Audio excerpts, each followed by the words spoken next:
Hi, I'm Em, and this is Läser, which is Swedish for Em Reads. Do you like my Christmas sweater? I like my Christmas sweater. Today I'm going to be doing my reading wrap-up for the month of November. I've been doing wrap-ups sporadically throughout the year that I've been booktubing, but I'm currently working on actually booktubing regularly, so I'm trying to start doing regular wrap-ups. So we'll see how that goes. Hopefully it will be good.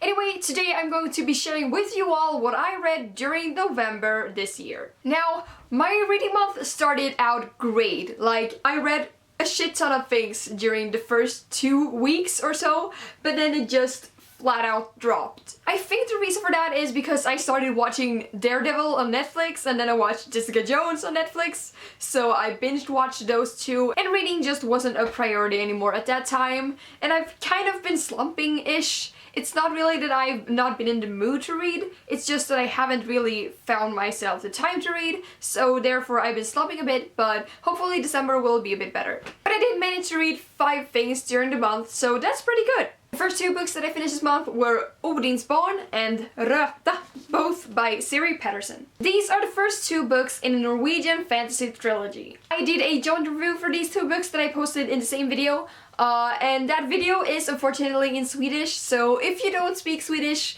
maybe you shouldn't watch it, but you can if you want to, but you might not understand anything. So since some of you can't get my opinions because you can't see that video, I'm just going to talk a little bit about it here too. So Odins Barn, or Odin's Child as the English title probably would be, takes place in this fantasy world, in this fantasy realm that is entirely different from our world, and in this world everyone has a tail. And we follow the main character Hirka, who is 15 years old, and all her life she hasn't had a tail, and she thinks it's because the wolf took it from her when she was a small child, but it turns out that she was born without a tail, and no one else in her world was born without one. And that makes her not a fugitive, but someone who is not like the rest of the people in the world, and so she is trying to find her place in her world, kind of. It's hard to explain. That's basically what it's about, and it's fantasy, and it has magical powers, and it's very awesome, and if you are Swedish or Norwegian, I think that's the only languages that you can read this in so far.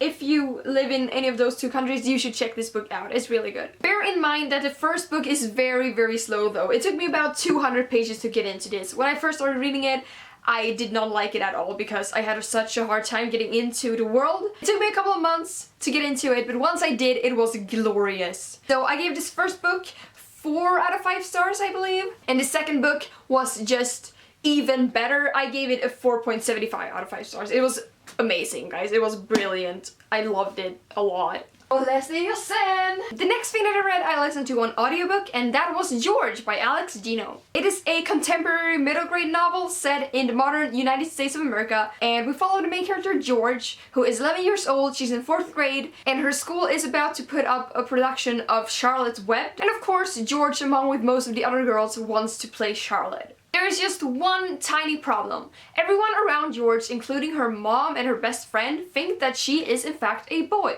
So this is a story about her gender identity and her trying to find her place in her life. This is the first book I've ever read that is solely about a transgender person, and it was phenomenal. I loved it. It was one of the best things I've read this year, totally. It was just amazing. The writing was really light and simple, the pacing was really nice. I really liked George as a main character, and I liked the supporting characters as well. I really liked her brother, I don't remember his name, but I really liked that character, and I also really loved George's best friend. Even more amazing though is the fact that this book is written by a transgender author, because we need to give transgender people more space. I said that in my last video as well, but transgender people need more space in media and in literature, so it's really amazing to see a book, a novel about transgender people written by an actual transgender person. Even more awesome though, the audiobook was read by a transgender actress, which is super duper awesome, and she did a really great job. She did really great voices for everyone, and her narration was just perfect. Probably the best narrator. What? Even? Narrator. She is probably the best audiobook narrator I've ever listened to. She was just phenomenal. Naturally, I gave George 5 out of 5 stars. Everyone should read it or listen to it. If you live in Sweden and you have Storytel, you can listen to it for free on Storytel. It's on there, and it's just an incredible story that everyone needs to read. I think it's especially important that cis people read this book because we need to have better understanding of transgender people. The next book that I read during the month was Dumplin' by Julie Murphy. I threw the book because I wanted to make a cool intro for it or something, and it got a big bend here.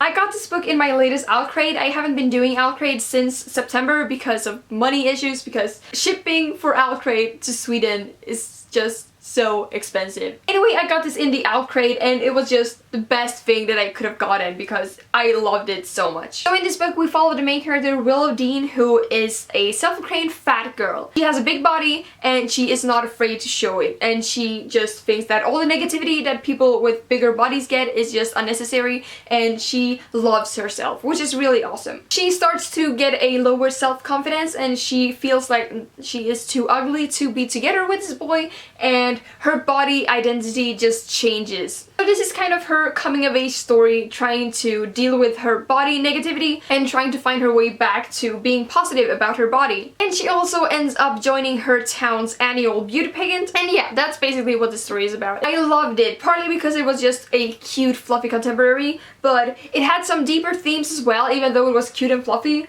And we don't see a lot of books with diverse characters, and I just think that Willow Dean is such a diverse character. She is definitely a role model for young girls, I would say. And this is also a very important read that I think that everyone should pick up. Because how often do you see a book about people that actually say that they are fat people? We don't, because we say that being fat is a bad thing, but it's not. And this book is all about that, and that's just amazing because we need books like that. I gave this one 5 out of 5 stars as well. As you can see, it even made its way to my favorite shelf, which is the shelf right here. These are my favorites. I should probably do a bookshelf tour soon. I want to, but I've never gotten around to it.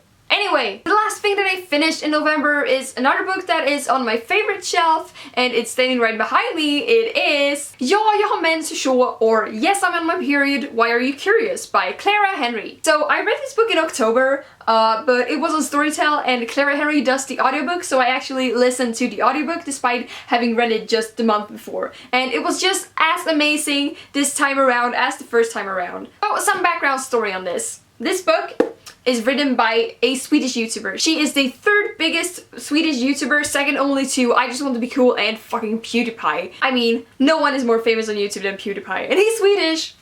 Anyway, Clara is the biggest Swedish YouTube vlogger who like makes videos where she rants about different stuff, and Clara has gotten a reputation for talking a lot about periods on her channel. So basically what she decided to do was to write a book on the subject. So this book is basically all about periods. It's about having your first period, it's tips to people who are just about to get their first period. It's about what happens inside your body when you're on your period, and just why people get periods at all. And just some tips and tricks and stories from Clara about her own periods as well. This book is just the best. And Clara is just such an amazing narrator. She just does an amazing job narrating her book. It deals a lot with the fact that nobody ever talks about periods, which is why this is just such an important book that everyone should read, including people who don't have periods, because you need to know. You need to know what happens to us when we have our periods. You need to know that. I feel like most of the books on this video has been books on important topics that I feel like everyone should read. I guess I've just had a very diverse reading month, which is awesome. Oh yes, the first time I read this, I gave it 4 out of 5 stars because I felt like it went by way too quickly, and this time around I gave it 5 because Clara's narrating just had to give it some extra credit. Those were all of the books that I finished during the month. I have 2 more things to show you that are things that I started reading and almost finished in November but didn't get around to finishing. First one is Djupa ro by Lisa Bjärbo, who is a Swedish young adult author, and whoops, my bookmark almost fell out there. Anyway, this is a Swedish young adult novel, which is kind of a coming of age story. It is about this gang of 20-year-olds who have been hanging out since they were smaller kids, and they are 5, but one of them dies, and this is like all of them returning to their small town to go to this kid's funeral, and deals with death, like the death of a very close friend and the fact of being scared of leaving your small town to do bigger things in life. And it's a very great book. I'm almost finished, like see here where my bookmark is, so I'm probably gonna finish it tonight. And yeah, it's my first time reading Läser and it's really great, so I'm really glad that I bought it. Second thing that I'm currently reading is The Amazing Book Is Not on Fire by Dan and Phil. So this book is a book written by these two British YouTubers who are my life. So yeah, it's basically their origin story, like how they started YouTubing and why they are doing it and just stuff about them in general. And it's really amazing if you like them, which I do. And I'm also listening to the audiobook for this. I'm actually listening to the audiobook while I'm looking at the pictures because there are a lot of pictures in this book. And I'm really enjoying it. I'm just taking it slow because it's such a short read and I don't want it to end. Anyway, those are all the things that I read in the month of November. Thank you guys so much for watching this video. I will see you in my next one. Goodbye! I'm saying it in an American way, but I'm supposed to say it in the Swedish way because it's a Swedish title. Woo! Dumpling! I hit my glasses! Why did this always happen?